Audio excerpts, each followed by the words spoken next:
সালামু আলাইকুম চাচা। ওয়ালাইকুম আসসালাম।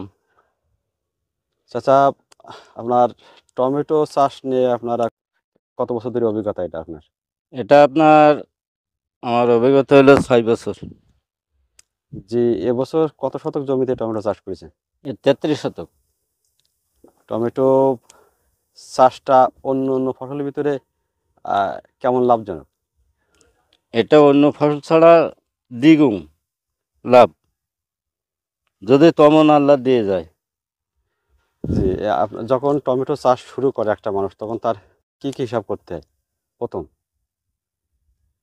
প্রথম হিসাব হলো আপনার বীজ রোপণ করা, তারপর হলো বীজ থেকে চারা, যখন 20 থেকে 25 দিন বয়স হয় তখন চারা রোপণ করা, যে বেড তৈরি করা। যখনই একটা বীজ বাছাই করতে গেলে তখন তার কি ধরনের বীজ বাছাই করতে হয়, কি জাত? বীজটা হলো সব থেকে চেষ্টা করতে হয় বাড়ি 8। বাড়ি আটটা সবচেয়ে ভালো। হ্যাঁ, বাড়ি 8। সবচেয়ে নির্ভরযোগ্য সোর্স কোথা থেকে এই বাড়ি আটটা বীজ পাওয়া যায়? এটা হলো আপনার ঢাকা, গাজীপুর। ওরা যদি, ওখানে অফিস আছে, ওখান থেকে সংগ্রহ করতে হয়। এটা সবচেয়ে ভালো হয়। হুম, ভালো হয়। আচ্ছা, সেটা চাতর ফেলার কতদিনের মাথায় এটা বীজটা রোপণ করা যায়, রোপণ করেন আপনি?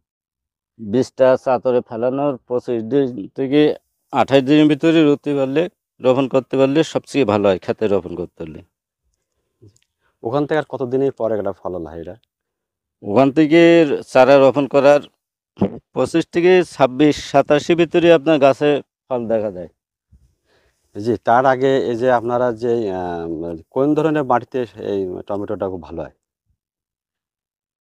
এটা আপনার মাটিতে সবথেকে ভালো হয়, মোটামুটি মাটিতে। যখন আপনারা বেড তৈরি করেন, তৈরি করার শুরুতে কয়টা চাষ দিয়ে এভাবে আপনারা বেড তৈরি করেন? টমেটো এটা চাষ বেশি লাগে না, এটা আপনার 2 থেকে 3 গ্রাম চাষ দিলে, জি, দেওয়ার জাস্ট। পরে ড্রেন কাটিয়ে আপনার ওই ড্রেনটা কাটিয়ে বেডে মাটি উঠাই, মাটিটা কুচাই জি, চারা রোপণ করতে হয়। মাটিটা কিছু একটু মানে আপনার হালকা এরকম গুঁড়ো ডেলা মতন তৈরি করি।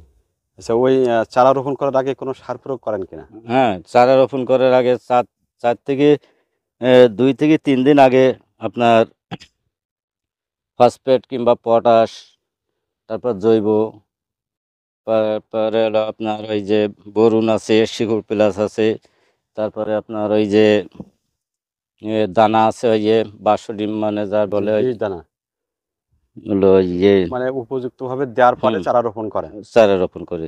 চারা রোপণ করার কতদিনের মাথায় একটা ফুল আসা শুরু করে? এটা আপনার 20 থেকে 10 দিনের মাথায়, চারা রোপণের 10 থেকে 12 দিনের মাথায় ফুল তৈরি আসে। ফুল আসা শুরু হয়ে হ্যাঁ, যায়। ফুল আসার, এই চারা রোপণ দিয়ে ফুল আসার ভিতরে আপনার কি পরিচর্যা থাকে টমেটো চাষে? ফুল আসার পরে আপনার ওই যে একটা দুটো ফুল আসার পরে তখন হরমোন দিতে হয়। হরমোন দেওয়ার পর তারপর কিছু কিছু কীটনাশক ওষুধ দিতে হয়। আপনার ওই যে সাদামাছি লাগে চারায়, আচ্ছা, সাদামাছির জন্য আপনার ওই যে জি। ইয়ে আছে, কম্পিউটার আছে, ওইটা ব্যবহার করতে হয়। আচ্ছা, আর হরমোনের কথাটা বলেন, এটা কি ধরনের হরমোন দেন এটা? কোন কোম্পানি হরমোন দেন? এটা আপনার গুলপুকুর এই যে জোয়ার। জোয়ার। জি, এই সবচেয়ে এই গুড়পুকুরের জোয়ার হরমোনটা কি সব বেশি কার্যকর? হ্যাঁ, সবথেকে ওইটা কার্যকরী বেশি। আচ্ছা, হরমোনটা দিতে হয় কেন? হরমোনটা দিতে হয় যে ওইটা না দিলে তো আপনার ওই ফল দাঁড়াবে না। দাঁড়াবে না। না, আচ্ছা, এই যে গ্রীষ্মকালীন সময়ে যে আপনার পলি ব্যাগ বা শীট দেওয়ার কারণটা কি? দিতে হয় কেন? এটা দেওয়ার কারণ হচ্ছে এটা তো বর্ষার পানি পেলে এই টমেটোটা হয় না। জি। বর্ষার পানির কেউ নেই টমেটো। এইজন্য ওটা শীট দেওয়া লাগে। হ্যাঁ, এটা বিপদ আর দেয়। টমেটো চাষের আর কি খেয়াল রাখতে হয়? মানে যখন ওটা হরমোন দিচ্ছেন আপনি আর সাদামাছি দমন করছেন, তারপর আর কি সমস্যা থাকে এখানে? তারপর আর সমস্যা থাকে আপনার এই ফলে যে পোকা আসে। ফল ছিদ্রকারী পোকা। হ্যাঁ, ফল ফল ছিদ্রকারী ছিদ্র পোকার করা জন্য পোকা। আপনার কি করণীয় থাকে? এটা আপনার ওই যে কীটনাশক ওষুধ ব্যবহার করতে হয় ওই ফলের জন্য, ওই যে সে মাওলা পোকার জন্য। কি কীটনাশক ব্যবহার করেন? ওইটা করার পরে আপনার, আবার ওইটা কি ওষুধ ব্যবহার করার পরে আমাদের এই ইনসেপিও? ইনসিপিও কাজ করে বেশি। আমি সবথেকে ইনসিপিও দিই বেশি। জি, তারপরে এখানের সেচ ব্যবস্থাটা কেমন? সপ্তাহে কতদিন দিতে হয়? সপ্তাহে সপ্তাহে সেচ দিতে হয়, সপ্তাহে সপ্তাহে সার দেওয়া লাগে। আর কি ধরনের আপনি সার প্রয়োগ করেন? আমি প্রতি সপ্তাহে সার ব্যবহার করি আপনার এই ফসফেট আর ওই জৈব জি বেশিরভাগে আমি এইবার ব্যবহার করছি। আমি বেশিরভাগে চেষ্টা করি মানে আর কি এই যে তৈরি করা যে জৈব মানে আর কি জৈব আছে ওই কিছু কেঁচু, কম্পোস্ট। হ্যাঁ কেঁচু কম্পোস্ট, তারপর হলো আপনার ওই যে ট্রাইকো, জি জি জি। এইগুলো বেশি আমি ব্যবহার করি, যার কারণে আমার গাছগুলো এই সুন্দর ট্রাইকোর জন্য আর জৈবর জন্য। বুঝলেন? আপনার কীটনাশক আমি খুব কম ব্যবহার করি। ইউরিয়া এই জমিতে আমি এই পর্যন্ত মনে করেন যে ইউরিয়া দিছি 1 কেজি। হ্যাঁ চাচা, এখন টমেটোর বাজার কত কি যাচ্ছে এখন? এ বাজার আমি এর প্রথম পর্যায়ে বিক্রি করছি 90, 95, 100, 105 এরকম। জি এখন। তারপরে এখন আছে আপনার 85, 75। ও বিভিন্ন দিন বিভিন্ন দাম হয়। এক দিন এক দাম। এক এক দিন তো দাম। কাঁচামালের জিনিস এই অ্যাকুরেট দাম পাওয়া যায় না। এই এই আপনারা তো বলছিলেন যে 1 বিঘা জমিতে টমেটো আবাদ করেছেন, এই কত টাকা খরচ শুরু হয়েছিল এটার এভাবে? এই পর্যন্ত আমার এই কিছু পুরনো বাঁশকুটি ছিল আর নতুন দিয়ে এই পর্যন্ত আমার 85,000 টাকার মতন খরচা এসে দাঁড়াইছে। জি। কয়বার টমেটো এই পর্যন্ত হারভেস্ট করেছেন? আমি এই প্রথম পর্যায়ে বেচাকেনা করেছি আপনার 2 লক্ষ টাকা। আর জি দ্বিতীয় কোটা আছে, দ্বিতীয় কোটাও আশা করি 2 লক্ষ টাকার মতন বেচাকেনা হবে। 2 লক্ষ না হলে ইনশাল্লাহ 1.5 লক্ষ টাকা হবে। আর হুম। তৃতীয় কোটা আল্লাহ যদি ভালো করে গাছে যেভাবে কুয়াশা এসতেছে ইনশাল্লাহ ফাল্গুন চৈত মাস পর্যন্ত 4 থেকে 5 লক্ষ টাকা আমার বেচাকেনা ইনশাল্লাহ হবেই। তাহলে আপনারা সর্বমোট কত টাকা লাভ হবে বলে আপনি আশাবাদী? আশাবাদী আছি যে 3-এর মতন থাকবে এবছর।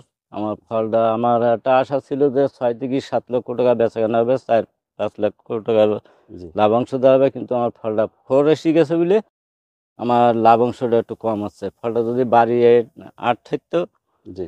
8 থাকতো তাহলে আমার লাভাংশটা বেশি হতো। জি চাচা, একটা নতুন মানুষ যখন টমেটো আবাদ করবে, একটা উদ্যোক্তা শুরু করবে, তার আপনার কি পরামর্শ দেবেন? তার উদ্দেশ্যে আপনার কি বক্তব্য থাকবে? তার উদ্দেশ্য মানে প্রথম পর্যায়ে যেভাবে পরিচর্যা করা লাগে আমরা যেভাবে করি তার সেইভাবে সাজেশন দিয়ে আসবে। সে যদি আমার কাছে আসে, অনেকে জি আইছে তার সেইভাবে আমি মানে আর কি সাজেশন দিই, সেইভাবে আমি ক্ষেত তৈরি করতে বলি। সেভাবে করে তার ইনশাল্লাহ সফল হয়, সে কোনো সমস্যার ভিতরে পড়ে না। আচ্ছা। পরামর্শ তার দেওয়া হয়। জি, সেক্ষেত্রে জাত নির্বাচন থেকে শুরু করে। হ্যাঁ, সর্বক্ষেত্রে মানে যেদিন থেকে সে আর কি বীজ সংগ্রহ করবে সেখান থেকে শুরু করি চারা রোপণ করার থেকে মানে শেষ পর্যন্ত সে যদি আমার কাছে মানে আর কি সাজেশন নেয় সেইভাবে আমি দিয়ে আসি।